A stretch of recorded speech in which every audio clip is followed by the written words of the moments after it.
Hello, my name's Owen. I work for Park End Church in Cardiff. I am not here to say negative things about JK Rowling. JK Rowling has probably done more for women and children than a lot of churches. She has fearlessly stuck her neck out against this bizarre social experiment of transgenderism, which will pass one day. And so many of us are grateful to God for her and for the untold good that she's done in voicing her concerns about it. However, I am here just to look at one or two things she's recently tweeted or X'd about the Bible and women. Here it is, should be up on the screen, part of a much wider tweet or X post. Womanhood isn't a mystical state of being, nor is it measured by how well one apes sex stereotypes. We are not the creatures either porn or the Bible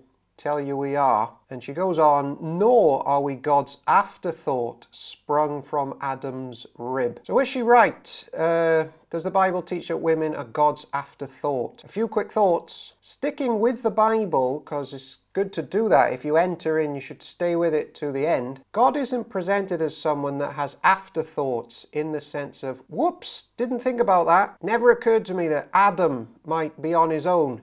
Better stick someone else in there, though they're not as important. Also, it seems to have already been planned that male and female are a thing way before this afterthought from Adam's rib tape. Male and female already exist in the other things that have been created by the living God. It's all gearing up for the pinnacle moment. Genesis 1:26 says, "Let us make mankind in our image," says the living God. This isn't just Adam. Genesis 1:27 says male and female God made them. So when you get to the individual creations in Genesis 2, you have to have had that in mind already, that male and female is planned. Also note, God says, let us make mankind in our image. So there's equality between men and female, as there's equality in the Trinity, Father, Son, and Spirit. Just on JK's specific wording, where she says, sprung from Adam's rib, well, many Bible scholars think a better translation is from Adam's side. Eve was taken from Adam's side. And that's really important because the narrative is trying to get a picture across to us that Adam is really divided in two here. And what comes forth is something intimately connected to him. And the Bible teaches that this is an intimate picture of Jesus and the church. Jesus, male, church in the Bible, described as the bride, the female, intimately connected.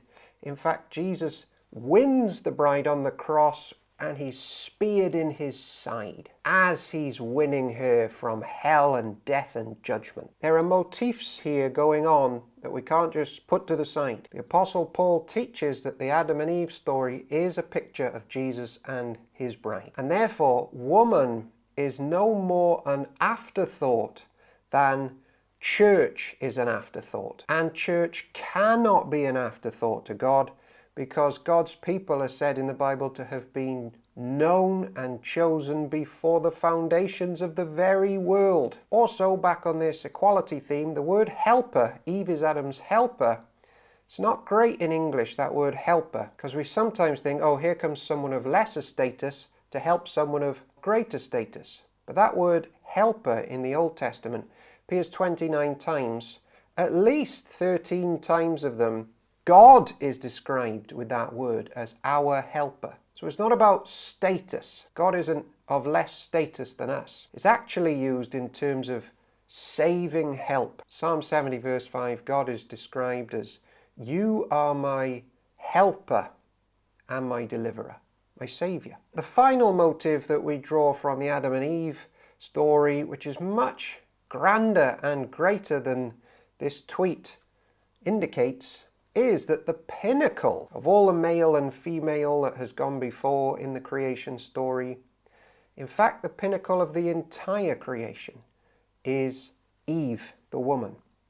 Because she represents church, all of the universe is for her. She's not an afterthought. Ephesians 1:22-23, look at the position of church. God placed all things under his feet, that's about Jesus, and appointed him to be head over everything for the church, which is his body. There's that motif again. Adam's body, Christ's body, the fullness of him who fills everything in every way. This is perhaps why the Apostle Paul in 1 Corinthians 11 says that the wife is the glory of the husband. It's as if a man's fullness is shown in his bride. Again, grateful for JK Rowling. There's just some thoughts about what's going on in Genesis 1 and 2.